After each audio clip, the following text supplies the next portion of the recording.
Hey, everybody. Welcome to the Landcast. I am Nathan, Vice President of Chastain Land and Title, and I am joined by Mr. Jeremy Chastain, the President. How are we doing, Jeremy? Doing all right. Living the dream? Living the dream. Always And living the dream in this beautiful Midwest. How can you not live the dream? We have, speaking of dreams, we have a dream guest today. We have Justin Hargadine. Justin, tell us who you are and who you're with. My name is Justin Hargadine, and I live in Houston, Texas. I'm currently a project manager for Purple Land Management. They're based out of Fort Worth, but they have offices all over the country. Pretty sure they have an office here in Houston, but I don't ever go. Kind of fully remote. I started that in January, so still trying to get. They kind of throw me everywhere, so still kind of trying to get used to that. But yeah, I feel like. How long has Purple been around? Because I feel like were they around when we were both back in Fort Worth? Yeah, that was back in our Fort Worth days, but they were way smaller back then. Okay. And I think somewhere in 2016 or 2017, private equity acquired them. Okay. And now they're huge. Yep. They're like, I think we have like 500 landmen working across the country.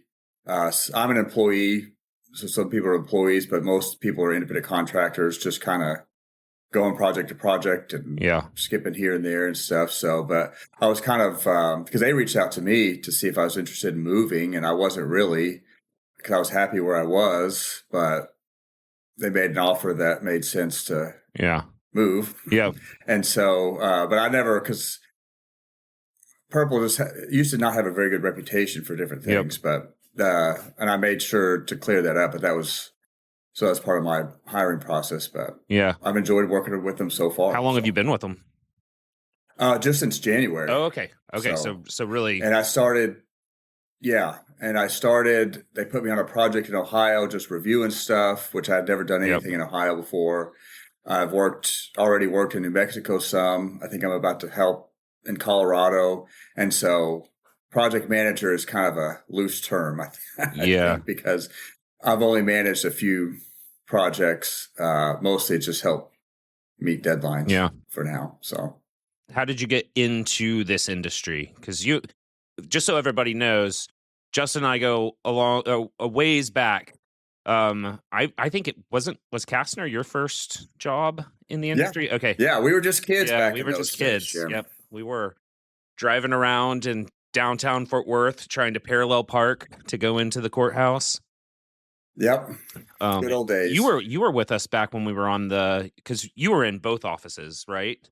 The one over off of 820. Is it not 820? Is that like Lake Worth or something? And then the downtown office together. Mm-hmm. Okay, cool. Yeah. Yeah. So how did you get into the industry?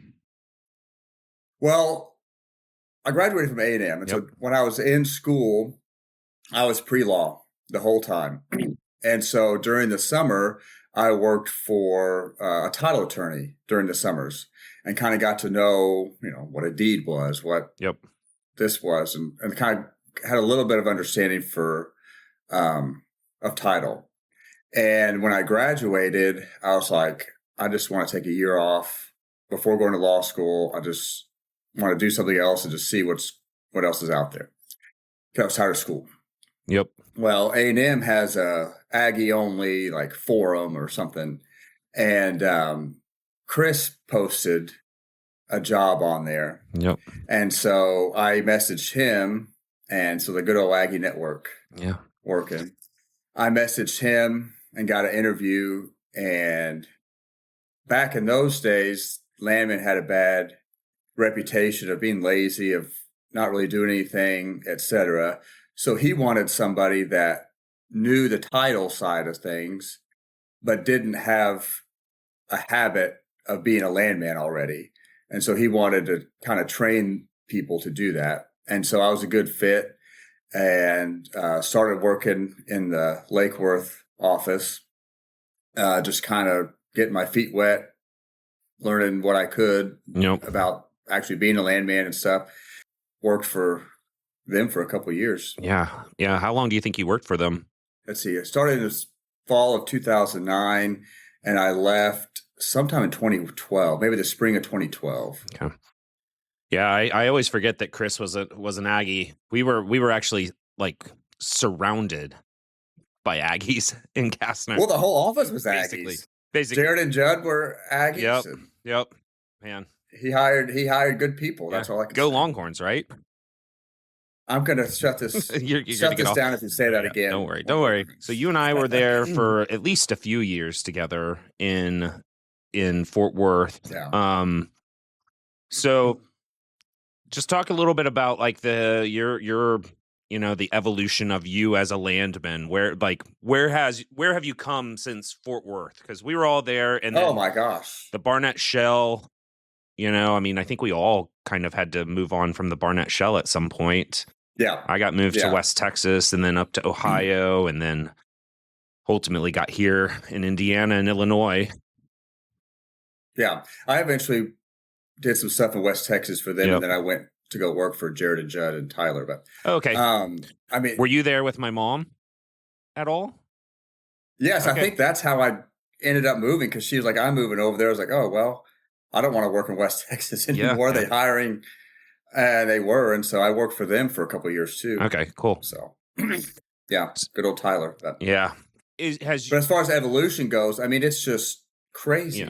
Because I don't know if you remember, but when we first started and we had to send all those abstracts and stuff to Chesapeake, it was literally they were manual physical folders that you had to put together. They were binders that you had to put together.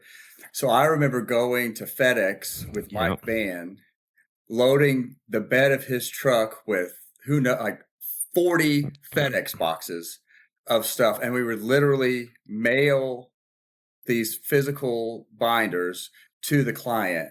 Yeah. And I mean, I remember people getting in the industry now wouldn't have a clue about that. No, unless they work for we have a client that we do quite a bit of work for. They're not an oil and gas company. They're actually like right of way. But she wanted us to do this really big project, and at the end of our conversation, she was like, "Oh, by the way, I want them delivered to me electronically." And that's fine because everybody in our company wants them electronically, but I like the physical copies. So can you send them to us physically? And so I was like, absolutely, I can. So it brought back memories of the good old days with Kastner of just actually we were getting up to the end, and I brought home all the binders and all the papers, and me and my wife, after the kids went to bed, just stayed up hole punching and putting them in binders, separating by, because Kastner actually did deliver an amazing product. We all took our time and made them look nice. And so I was actually very thankful. And I got a call from her when she got that first shipment. She was like, "These are amazing." I was like, "Well, where'd you learn how to do that?" I was like, well, actually, Chris Kastner. 15 years ago. Chris Kastner had high standards, and that's where I learned. Yeah. So yeah, no. I ran into him and Don Nape last year. Really? Cool. Yeah, that's the first time I'd seen them in a long time. But I was standing in the lobby of some hotel downtown, and I was like, "Is that Don and Chris?" And so we had a good conversation for a while. Yeah, I guess they're still. I guess they're still going and doing fine. They're still chugging along. I think they're fully remote company now. Okay. I don't think they have an office anymore. Okay. And then some of the people that were still there when I left, because I went back and worked for them again for a little bit, and then so even the people that were there then were still there. I mean, people have 15-year anniversaries with them. Yeah, so that's really cool. Crazy for them to be able to do that. But so you were in the we were in the Barnett Shale together, and you did some West Texas stuff. Then you were over in East Texas. I know that you're in Houston now. So what actually got you to Houston? A job. Okay.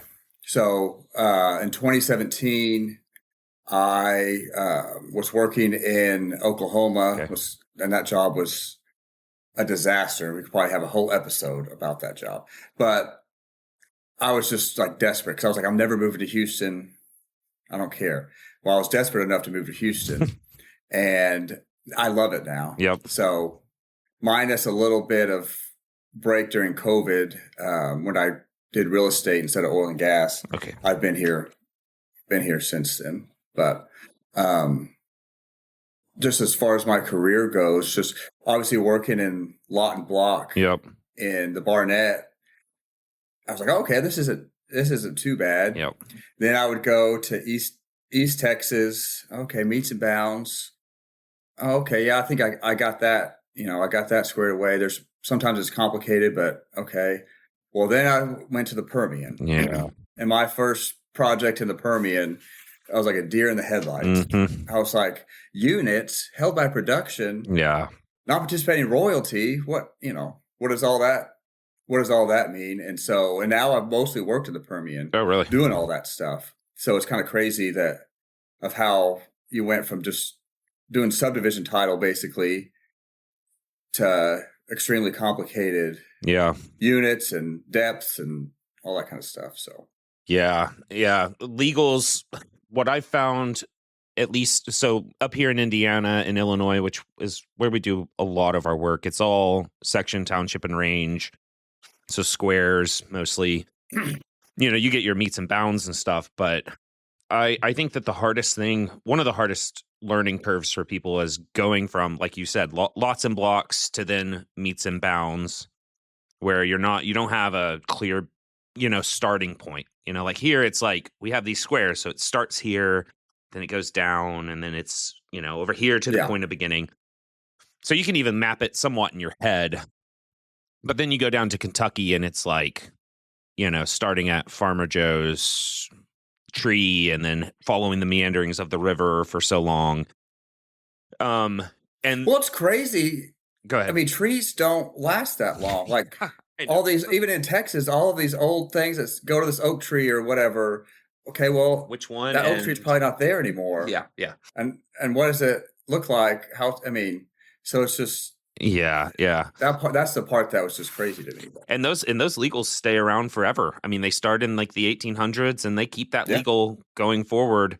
It is pretty crazy. And then I'm with you. I when I moved out to West Texas, I was like, I have no. Where were you in West Texas? I don't remember you going out there. I was out there for probably 6 months, and I was in Plains, Texas. Oh, okay.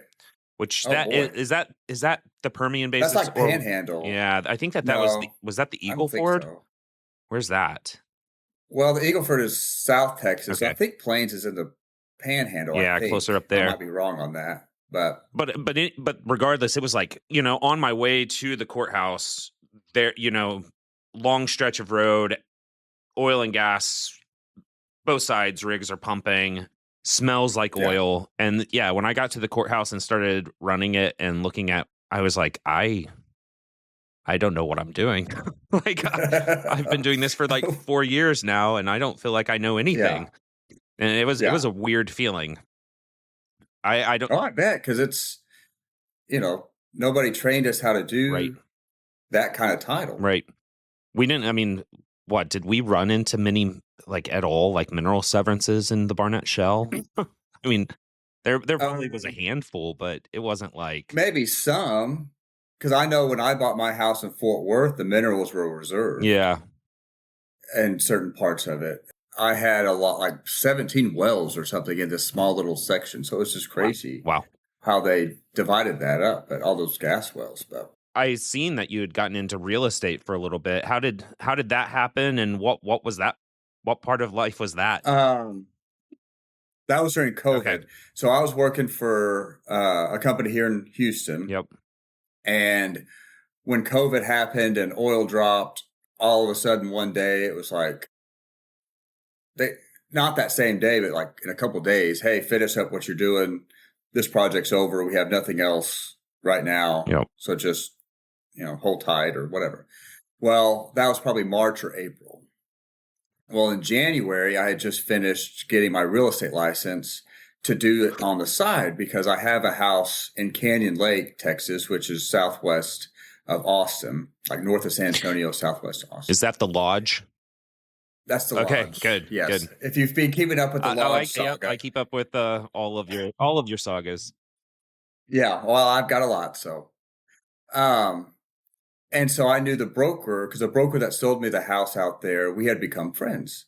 So I bought it as a vacation house. So I would go, and I worked remotely. So I would go out there for a week or two, or 4th of July or whatever, and have people out for the weekend and stuff.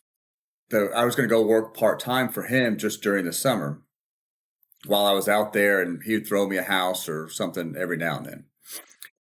So when I called him and I said, hey, I lost my job here, I don't really know what real estate looks like. He's like, well, I don't either. I don't know what's going to happen. But you already have a house out here. Why don't you just come out here and do it full time? I said, well, okay, let me see if I can get out of this lease. And the people were very gracious and said, yeah, we understand the situation. Like, it's fine if you move out, no problem. So then I moved to Canyon Lake, and I didn't really know. I just knew real estate. Like, I bought and sold houses, so I knew the gist, but not being a realtor. And so everybody else in the company, it was a small office anyway, was kind of nervous about COVID, or they had immunocompromised family members or something. Yep. And so they were not working at all. They weren't in the office. So it was literally the owner and me who, didn't really. He's like, oh, can you go show this property? Oh, okay, yeah, I guess. Yep. I don't really know what's the next step. And so I kind of got thrown into the fire, which was good, and had to learn quickly and adapt and stuff. And boy, the real estate market out there just boomed. I mean, I've never been so busy in my life. And so that first summer was just, I barely remember it because it went by so fast because there's so much going on. And so I was grateful to have that as a backup to oil and gas. Well, Canyon Lake is not a place single people want to live. Okay. It's all retiree, all families and stuff.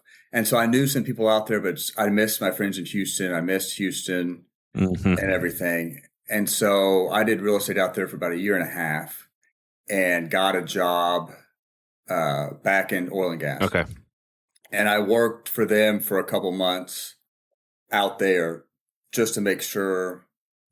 I didn't want to quit real estate, come here, work for a month and get fired again or something. So I wanted to see what was going on. So it seemed very stable. And so then I moved back to Houston. I still keep my real estate license active. I'm actually helping a friend right now buy a house. I helped my parents buy a house last year. So I don't advertise or anything, but my license is at a friend's. He has a real estate brokerage firm. Okay. And I just keep my license there. And if he sends me something, I'll do it. If not, I don't. Okay. Really care. I don't really care. Cool. But I enjoy doing it. But yeah. Well, I feel like it's, I mean, I don't know. Have you, so over the course of however many years we've both been doing this, I mean, it's been what? I mean, for me, it's been more than half my life, I guess. I'm probably close to that. Maybe not. I'm in my year 17 now, I think. Okay. Yep. Which is crazy to think about. Yeah. That's insane. Fort Worth to look where we're at. Yeah. So I'm always interested. I mean, we're both in similar, I know for our company, we do a lot of different things, not just oil and gas, but I'm always interested to hear from Landman, like when you started 17 years ago to now, what are some of the big things that you've seen change in our industry? Not having to hunch over deed books is one of the things. Yep. I mean, that's what I did out in West Texas was you get there when the courthouse opens, you manually flip through these deed books and go through the indexes and write stuff down and have the clerk make copies and everything. And it's kind of funny. When I was working for Jared and Judd, I was managing a project and he stuck at least 20 people that had just graduated law school. And so they knew in theory the concepts that we were dealing with. Yep. But they kept asking these questions about like, why is it called a deed book? Why is it called whatever? And I was like, has anybody here ever been to a courthouse? Yeah. And like, no, we haven't. I was like, well, tomorrow we're going on a field trip. Yeah. And so I took, not all of them went, but I took who wanted to go, and we spent the day in the courthouse. And I was like, this is a deed book. Yeah. This is a physical book. See, this is what you see online. Here's the physical index book. And like, I made them run title that day just on like random names or something, to make them actually do that instead of just on a computer. But that's the ability to work remotely because everything's online has been a game changer, I think. So I guess for you is most of the stuff that you do online, because here in Indiana it's like hit or miss. We'll go, or even in Illinois, it's like there are some counties that have all of the documents back to patent, but the vast majority, you know, especially if we're doing a patent to present or something like that, we still have to go and be in the courthouse. Which really? Yeah. Yeah. At least. So is that different for most of the stuff you're doing? Oh, absolutely. I mean, some of the websites don't have stuff all the way back if it's a county with new production or something, but they at least have it back 50 years. Okay. But some of the counties that have been producing for 100 years, they have everything online where you can run patent to present title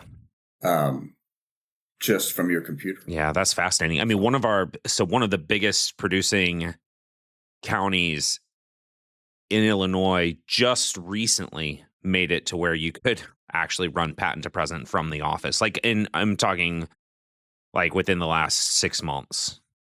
Oh my gosh, dang. Yeah. So the vast majority of Indiana, Illinois are all still just way behind on getting anything imaged.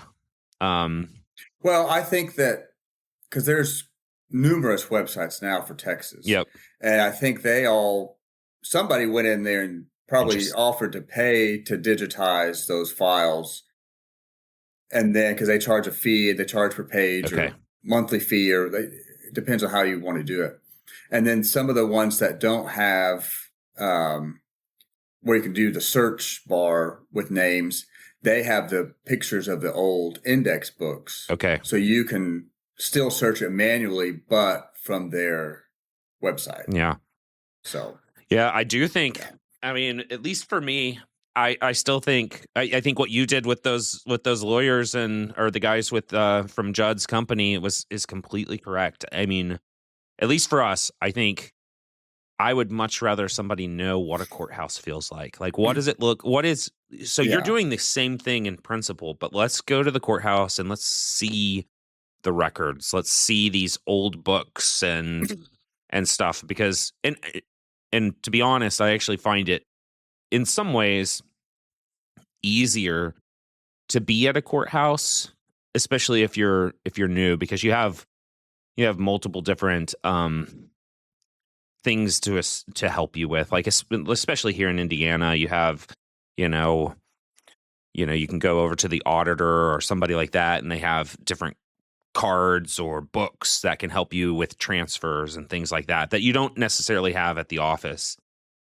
But it is definitely, I mean, we've got guys right now in the office that are doing patent to presence, and they are literally just doing it straight from the computer, which I never would have thought would happen, Yeah, but it makes you, taking people to the courthouse and doing it that way makes you appreciate how tedious and time consuming. I mean, the timelines that clients give have shifted because you don't have to go to the courthouse and do that, because that takes double the time. So now instead of a month for X, Y, and Z, they expect it in 2 weeks. So that's definitely changed too, just client timelines and with the use of technology and everything. Absolutely. I certainly don't miss going to the courthouse, except for nostalgia purposes. But I mean, that was a long day hunched over. Oh man. And it was hit or miss on some of the counties that had production and stuff. The clerks and deputy clerks, they were a little too big for the britches. Yeah. They kind of were rude, and okay, well, you only have this much on the computer. Okay, well, we'll get these copies to you when we get them. Oh. It's like, I think you're misunderstanding who's paying your salary here. Yep. Because if we weren't in here doing this, y'all would have no money. You have like a little stoplight, a little cafe or something. So I think you should be appreciative of the people that are in here trying to just do a job. Oh man. But I miss you, Justin. That sounds just like me. Man, I miss you too. I always say that to Brandon. Like when some of these courthouses that we go to, I am not the person to send to. There's a handful of counties in both Indiana and Illinois that have clerks that are just not nice. And I just it makes my blood boil. So but you couldn't say anything to them because otherwise you really wouldn't get your copies. Yeah, absolutely. Like you had to just keep your mouth shut, which was hard for me to do, but you keep your mouth shut and say, yes, ma'am, whatever. And like sometimes they would close at like 3:30 or something some afternoons so they could get stuff so they could be home by 4. Well, that's not my problem that you want to be home at 4 to watch the news or whatever. Like closing at 3:30, that takes a lot of. They're literally supposed to close at 4. Yeah. No. Well, yeah. We have that because we have that happen all the time. So annoying. Because close at 4, and then you do your billing or reconciliation of the receipts after that. Not be done with that at 4. Yep.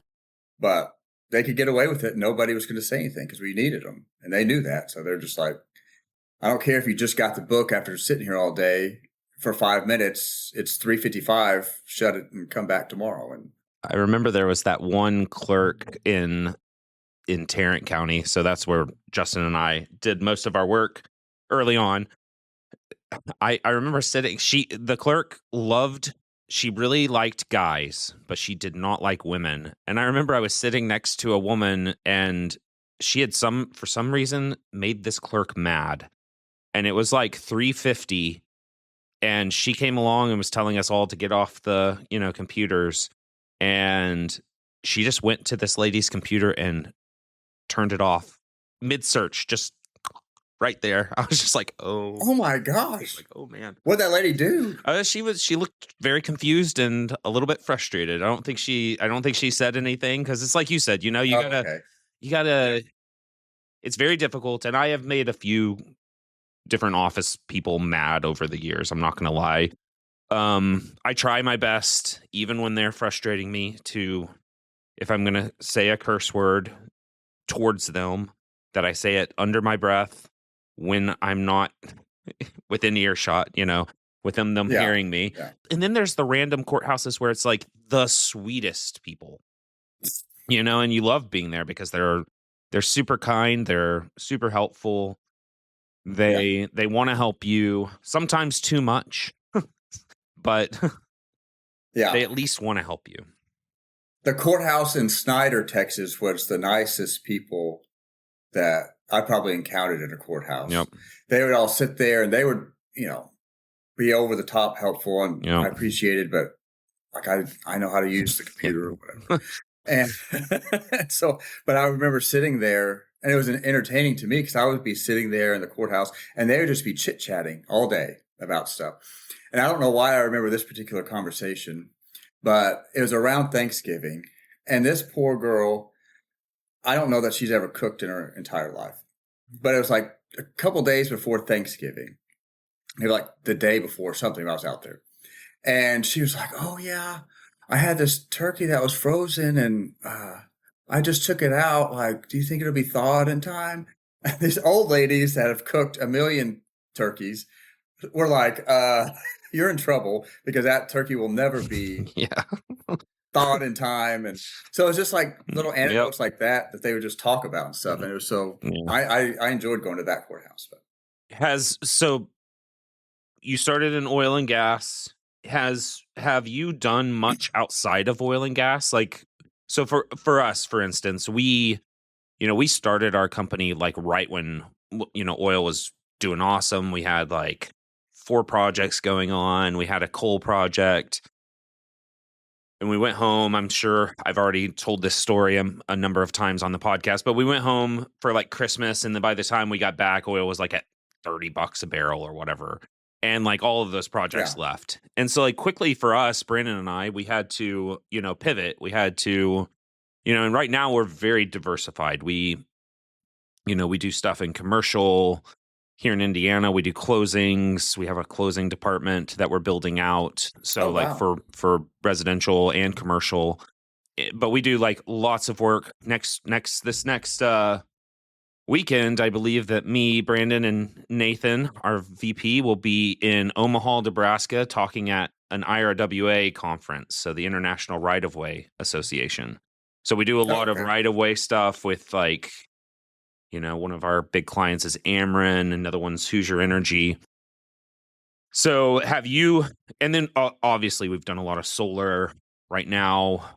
We're getting a lot of data center stuff, which, has been very annoying, actually. Yeah. Not I as a business owner, I'm apolitical on almost everything. If you want to pay me and you want me to run title or do some leasing, I don't care what it's for. But have you been solely oil and gas since? Yes. Really? Wow. Yeah. That's pretty amazing. Yeah. Well, that's just where my experience is. And I just haven't had the opportunity or really searched for an opportunity to get out of oil and gas.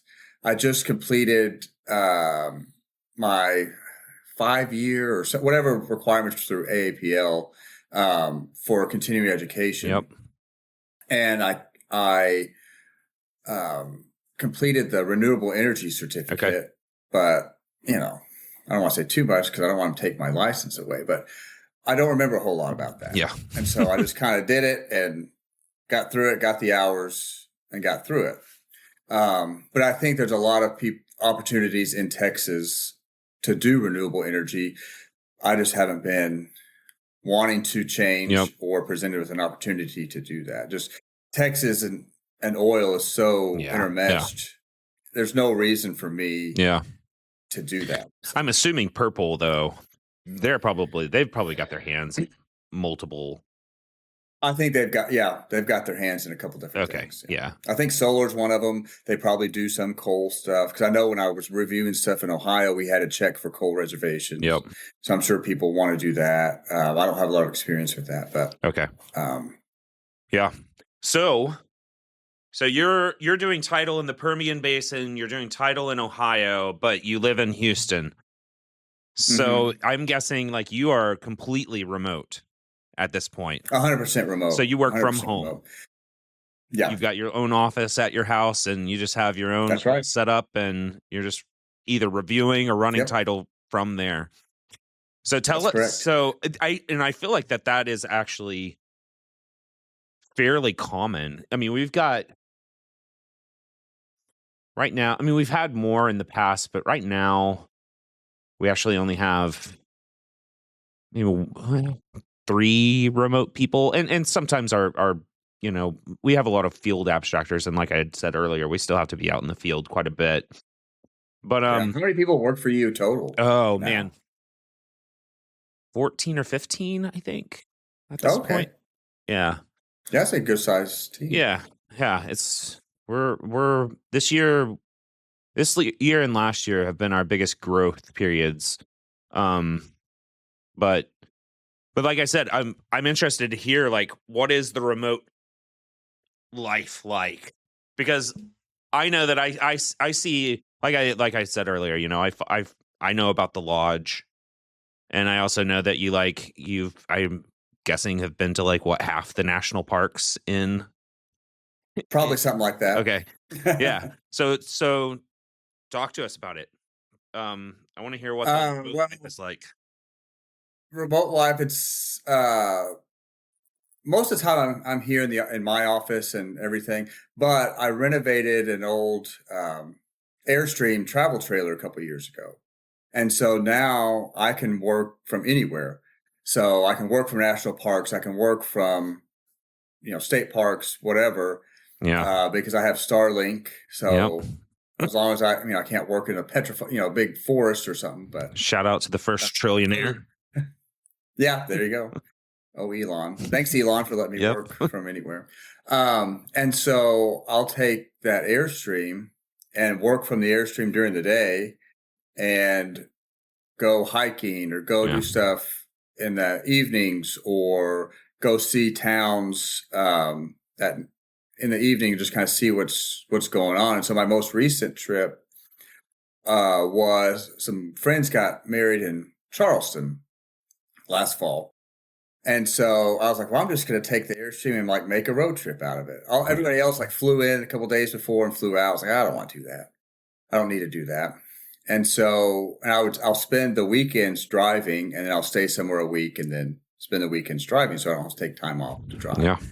And so I started in Tuscaloosa, because the other thing on my bucket list is to go to all of the, well, not all the SEC stadiums now, because there's like 50 of them, but all the like traditional SEC stadiums. The OGs. And the OGs, that's right. So I went to Tuscaloosa and stayed in Tuscaloosa for a week. And I went to the Alabama-Tennessee football game. And because I want to go to these stadiums and get the experience and stuff, I don't sit in the nosebleed section. Because I might as well just watch on TV if I'm going to do that. And so I went to Ole Miss one year and sat 50-yard line, row 1.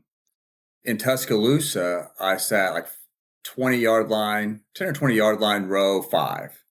And that was an incredible experience. Just a number of people and just they're into it, and just Alabama. I'm not a huge Alabama guy, but Alabama football and stuff, like I got to give them credit for that. And it was their cigar game between Tennessee and Alabama is always a cigar game. So we would smoke cigars inside the stadium after the game and stuff. Like it was just crazy. But I got to go to the Bear Bryant Museum. I got to just kind of see what Tuscaloosa was about. And then I went from Tuscaloosa to Charleston. I'd never been to Charleston. I was able to work from the Airstream or work from coffee shops in Charleston or work from restaurants or whatever. Let me kind of experience Charleston for a week. Did the wedding. I had friends that have an RV lot in Hilton Head. So then I spent 2 weeks in Hilton Head just hanging out and doing whatever. And so there's no way I'd be able to fit a trip like that if I was working in an office and only had so many vacation days. And so that trip I was gone a little over a month. Wow. And just kind of, I've got a dog, and so just took him places, and the Airstream was 29 feet, so there's plenty of room for him and for me to work, and just set the Starlink up, work from wherever. And we should get a picture of this, of his Airstream. It's pretty amazing. Like he took the time to, it's one of those old ones that's like, I mean, what year is your Airstream from? It's at 89. It's 1989. 89. Hey, year I was born. So it's special. Yep. So he like took it, and I mean, you had like custom, like you made sure it was like done right. Like, yeah, it was a 2. Now, part of this was because people didn't know what they were doing, why it took so long. And I had to take it from people, and I had to threaten to sue people, and got settlements, and like it was a whole disaster. It was a fiasco. Yep. So it took over 2 years before I could actually use it. Wow. But yeah, no, I redid all the striping. I redid all the stuff on the outside, some new panels, reupholstered the couch in this ultra leather that Airstream uses today, and just kept the inside as original. I've got the original wallpaper with flowers on it. So I wanted to keep it as original as possible. I refinished some of the cabinets to match the wood stain color, not just paint them. And so it was replace all the appliances and all that kind of stuff. And so it's axles, brakes, I mean, everything. So it's ready to go now. I know that back when we were in the Barnett Shale, some of us did some leasing. Did you ever do any leasing? Or do you? Not back then. Okay. The last company I came from, they needed some help leasing. Okay. And I did leasing for maybe 2 months or so. Okay. And I was like, this isn't for you. I'm out. So you are. And they said, that's fine. Yeah. So you're like this, which is really cool. Like you've been doing this for 17 years. You've only been doing oil and gas. and it's predominantly been abstracting, which is I would say for us as a company, that is what we predominantly do as well. Like we've got a couple of projects right now that, actually Nathan and I are going to be working on one where we're going to be renewing some leases. But a lot of our stuff is abstracting. It's been our bread and butter for a long time. What's one of the most interesting projects you've worked on story-wise? It could be because it was interesting historically, or it could be interesting because it was insane. Oh, I've got an insane one. Okay. So when I was working in Oklahoma and the job that I said we could do a whole podcast episode on. Well, we'll do this as like a trailer. A trailer, yeah. I quit that job because the guy expected us to work like 12 hours a day, 7 days a week, whatever. And then when I would go like take some time off to go to Bible study on Wednesday nights or whatever, like, oh, you're too social for this job. I said, I'm out. Yeah. Like, okay. But and it was not a traditional landman thing. It was more his dad. They came from an old oil family in Oklahoma. His dad got his friends together, created this joint venture, and basically let him have at it. Okay. Well, that was a mistake. But anyway, so when we were trying to find these assets to buy, because we didn't want to drill new wells, we wanted to find like stripper wells or something where we could deepen, perforate different zones, improve production or something. So one time we were looking at something that was packaged to be a water flood. And so it was me, a geologist, and a reservoir engineer. And so we were supposed to kind of figure out, we all had different roles, but the reservoir engineer so I did my portion with the land and everything, and the work environment was just ridiculous. But so this reservoir engineer was in his 70s. Mm-hmm. He had retired from Saudi Aramco, but he had married his Filipino housekeeper from over there. They had a kid together. His retirement plan didn't include having a kid, so he needed money for his kid's college. Anyway, that's a whole other thing too. And so in order to determine the reserves and the expected number of barrels from this water flood, they make software that you can plug in all these parameters, all this information, all this data, and it'll tell you this information. Well, and I don't remember how much it was. The software is probably like $25,000 or $30,000 or something like Whoa. that. Fun. So this guy, which is why we didn't do it, but this guy, who's only a few years older than me, he told this 70-something-year-old reservoir engineer, he was like, oh, well, can't you just do the same thing in a spreadsheet? Like calculate all this stuff and do formulas in a spreadsheet to get that answer.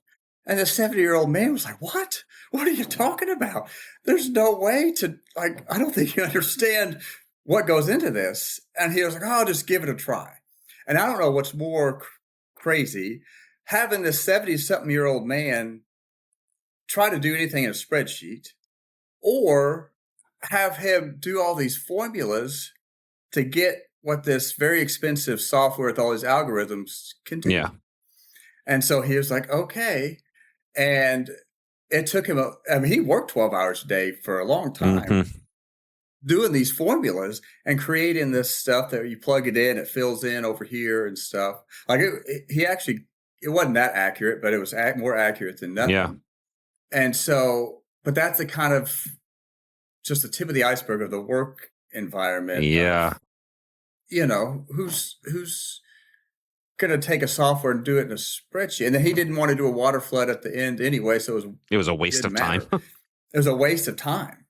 Mm. And it was just like, and so when I would, a lot of stuff I did, he would yell at, one time, I had to do these reports because we had, I think we paid him like $10 a day or something. These Filipino data entry. Oh no! That I somehow I got in charge of. I don't know. We had to teach him how to do like mapping or something, and so anyway. So I had a report at the end of the week, And I would go back home at the end of the week. Well, and he knew that, but he wanted meetings on Friday at 6 p.m. regardless. He didn't care. And so I had this Excel spreadsheet of, did they meet their deadline? If they didn't, it's red. If they did, whatever. And he wanted it printed out, which defeats the purpose of a spreadsheet. But anyway, so I would print out this spreadsheet every week. And this is not an exaggeration. The first one I took into him, he looked at it and he was like, oh, and some people had missed some deadlines or whatever. He was like, oh, the shade of red hurts my eyes. No. And wadded it up. And I had to go change the color red to some different shade that he didn't tell me what shade. So I just had to figure it out, print it out so he could review it for 3 seconds and then throw it away again. And so it's just like, oh man, that was my life I didn't even make it a year. Yeah. I was like, I can't. My mental health, I would have panic attacks randomly. My mental health was horrible during that time. Were you an employee or desperate? A contractor? No, I was an independent contractor. Okay. So he was probably overstepping his bounds a little bit in how he treated. He doesn't understand the concept, the legal differentiation of independent contractor. Yeah.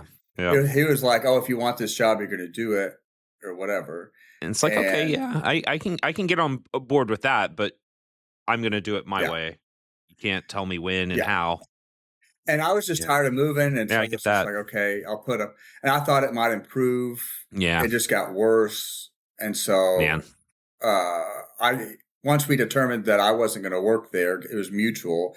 He said, well, I'll give you a month to find something new or whatever. Like, he was nice about it. Well, I applied to the job that I had in Houston. I had to take some test or skills test or something the next day, that afternoon.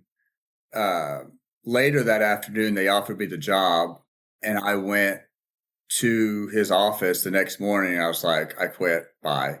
Like, I wasn't even, I walked out the door. Yep. And he called me a couple hours later. Oh, I didn't know you meant like you were quitting. Well, how do I do this? How do I do that? I said, you should have asked all that a long time ago, because you wanted to control it, but you didn't want to know. And normally I wouldn't do that. Like, I'd have respect and be like, well, yeah.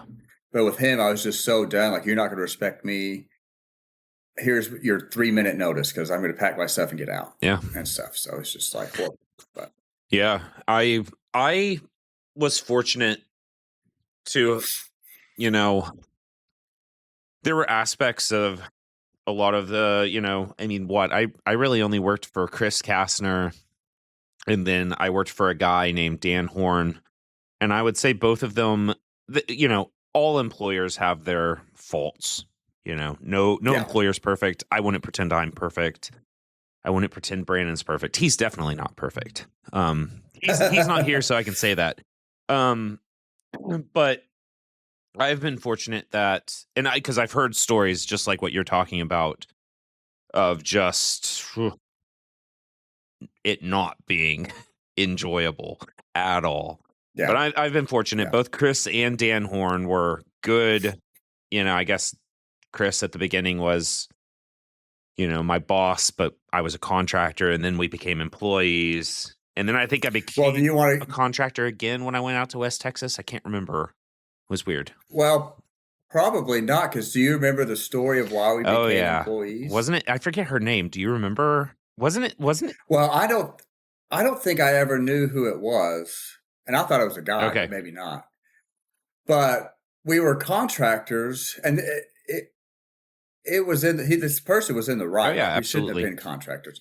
But most of what we did was we would go to the abstract plant at Chesapeake, and we would work from there. Yep. From 8 to 5. And side note, if you checked in at like 8:02 or something, and you had 3 or 4 minutes of below 40 hours for the week on your badge, like, you would get an email and a talking to about working your hours, which is ridiculous. I tell that story all the time of why I don't work in corporate America. Yep. Anyway, and so we were independent contractor, and somebody didn't work from there. He got his information. He would go work from a coffee shop. He might have worked from home. I don't know. And when Chris fired him because of that, he threatened to. I don't know if he actually sued, but he threatened to. He threatened to. That was my understanding too. And then Chris probably talked to his attorneys, and we're like, yeah, well, he's in the right. You need to, if that's your expectation, then you need to make everybody employees. Yep. So he did. Yeah, because I mean, he is exactly right. I mean, I remember became an employee. Well, I didn't know that back then. I was still new. I didn't. Well, and I think for both you and I, it was like, we wanted the job. We wanted to learn. We were making good money. And we wanted to please Chris. So if Chris told us to do something, we would do it. I mean, I also came from like the background of like, well, I'm being paid to do this job. I need to be here from 8 to 5. I need to give my full hours, Yeah. But back then when we first started, there was like, maybe 10 of us? Yeah. So we were all kind of close. We knew Chris. Yep. And then it eventually became a bigger company. Yeah, I mean, there was 50 of us at some point? At least, yeah. So it would have never crossed our mind to push back like that. Yeah, anyway. Yeah. And then it was kind of a shell shock to go from being an employee back to being a contractor. And I will say, Dan Horn, he he knew the rules, probably because he had to experience it at some point. I can't even remember what I said to him one time. It was over the phone. I was like, well, would it be fine if I, because I was doing a project way up in Northern Illinois. I was leasing and doing all the title. It was just me by myself. And anytime I got a guy that wanted to sign the lease, this guy would drive up and be my notary.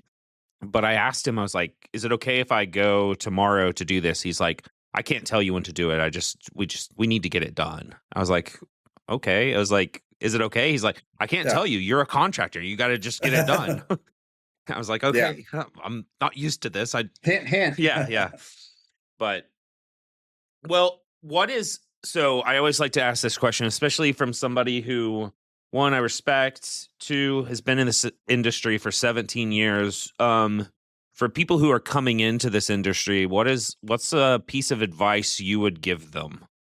I think, and this is especially with some of the younger people, and I've got a lot of managers that have this problem too. They have a sense of entitlement that they haven't earned.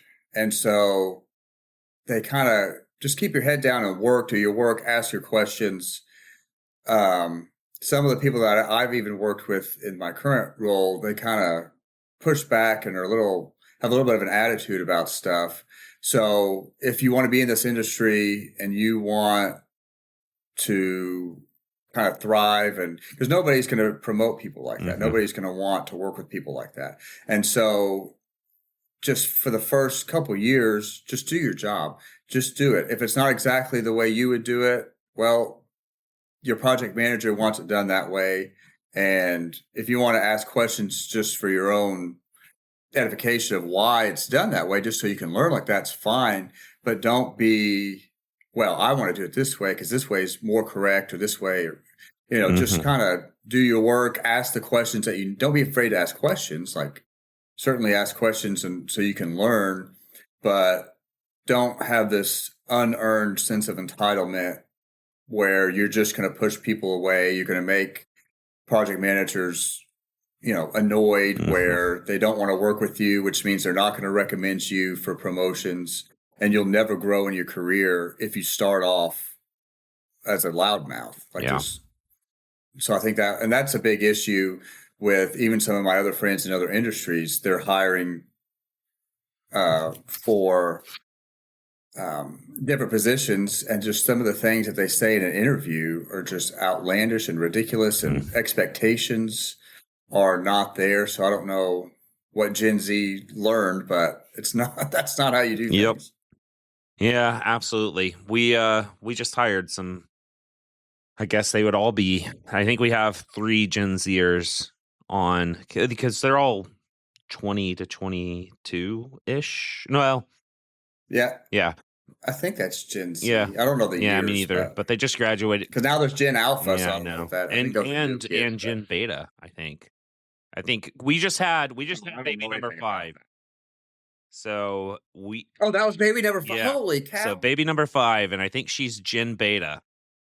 I can't remember. I think that's true. Golly, you're going to have a notebook just to keep up with what all your kids I know. We need an Airstream. I know. Come down and see me. All right. Well, I think we can say goodbye. Justin. Okay. This has been great.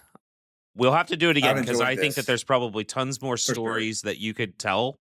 And any landman that we've talked to has stories, which is great because we can always come back to you and be like, hey, let's talk more. But I think that this has been great. It's also been very good to catch up with you. The Landcast is a production of Chastain Land and Title. For uncompromising accuracy and land work across oil and gas, commercial, telecom, energy, and more, check us out at chastainland.com. If you enjoyed this conversation, please leave us a review and subscribe on YouTube, Spotify, Apple, or wherever you get your podcasts. And join us each week as we keep telling the stories of the land industry.